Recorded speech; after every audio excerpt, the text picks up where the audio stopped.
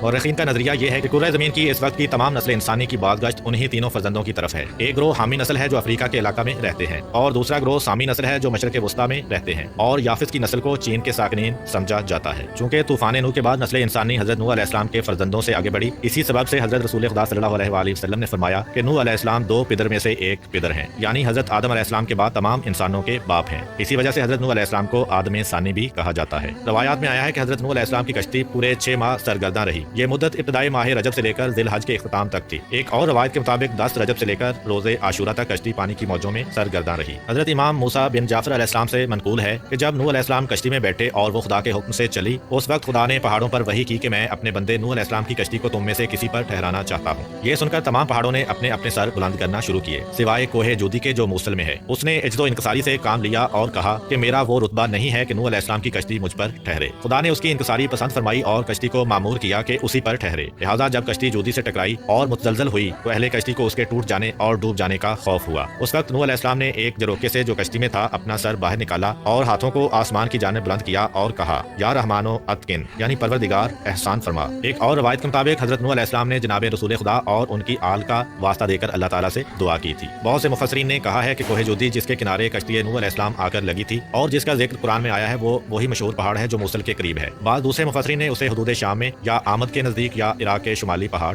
سمجھا ہے کہ یہ وہ پہاڑ ہے جو موصل اور الجزیرہ کے درمیان ہے۔ الجزیرہ شمالی عراق میں ایک جگہ ہے اور یہ الجزائر یا الجزیرہ نہیں جو کہ آج کل مشہور ہے۔ بعید نہیں کہ ان سب کی باز گشت ایک ہی طرف ہو، کیونکہ موصل، آمد اور الجزیرہ سب عراق کے شمالی علاقوں میں ہیں اور شام کے نزدیک ہیں۔ حضرت امام جعفر صادق علیہ السلام سے منقول ہے کہ حضرت نوح علیہ السلام کی عمر 2500 سال ہوئی۔ 850 سال مبعوث ہونے سے قبل، 950 سال قوم کی ہدایت کا زمانہ، 200 سال کشتی کی تیاری میں گزرے اور 500 سال طوفان کے بعد زندہ رہے۔ جب پانی زمین سے خشک ہوا تو شہروں کی بنیاد ڈالی اور اپنی اولاد کو ان میں آباد کیا۔ جب 2500 سال تمام ہوئے تو وہ اس وقت دھوپ میں بیٹھے ہوئے تھے۔ کہا، السلام علیکہ یا نبی اللہ۔ حضرت نوح علیہ السلام نے جواب سلام دیا اور پوچھا، اے ملک الموت، کس لیے آئے ہو؟ کہا، آپ کی روح قبض کرنے کے لیے آیا ہوں۔ کہا، کیا اتنی مہلت دو گے کہ دھوپ سے سائے میں چلا جاؤں؟ کہا، ہاں۔ بس نوح علیہ السلام سائے میں گئے اور فرمایا، اے ملک الموت، دنیا میں میری زندگی کی مدت دھوپ سے سائے میں آنے کے مانند تھی، اب جو کچھ تم کو حکم دیا گیا ہے بجا لاؤ۔ ملک الموت نے حضرت نوح علیہ السلام کی روح مقدس قبض کر لی۔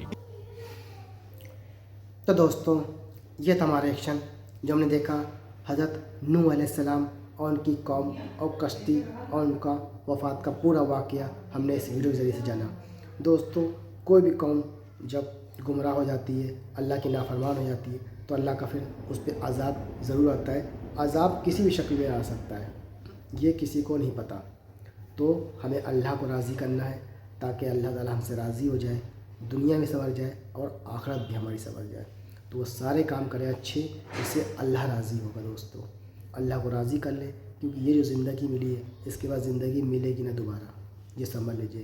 ایک ہی بار زندگی ملے گی، دوبارہ نہیں ملے گی۔ اس کے بعد صرف افسوس کے علاوہ کچھ نہیں، آدمی ہاتھ سے ملے گا اور کچھ نہیں کر سکتا۔ تو اس لیے جو زندگی ملی ہے، اللہ کا رجوع ہو جائے، اللہ کو راضی کرے تاکہ اللہ کے عذاب سے ڈرے۔ اللہ بہت رحم ہے، اللہ معاف کر دینے والا ہے۔ سچے دل سے توبہ کرے، انشاءاللہ اللہ ضرور معاف کرے گا۔ اور حضرت نوح علیہ السلام کو دیکھیے، چاہے کوئی پیغمبر ہو، ولی ہو، بزرگ دین، سب کو موت کا مزہ چکھنا ہے، کیونکہ دنیا میں جو آیا ہے اسے واپس جانا ہے اپنی دوسری زندگی میں۔ ظاہری طور سے پیغمبر جو بھی ہیں وہ پردہ کر جاتے ہیں، اب وہ آسمان میں سمجھ لیجیے آرام کر رہے ہیں اپنے قبروں میں۔ لیکن ہمارا معاملہ ایسا ہے کہ ہمیں زندہ ہے اور ہمیں مرنا ہے اور ہمیں قبر میں عذاب کا مزہ چکھنا ہے اگر اعمال برے رہے تو امید ہے ویڈیو آپ کو اچھی لگی ہوگی۔ اچھی لگی تو اس کو شیئر کریے گا۔ ہم آپ سے ملیں گے نیکسٹ ویڈیو میں، تب تک کے لیے السلام علیکم ورحمۃ اللہ وبرکاتہ۔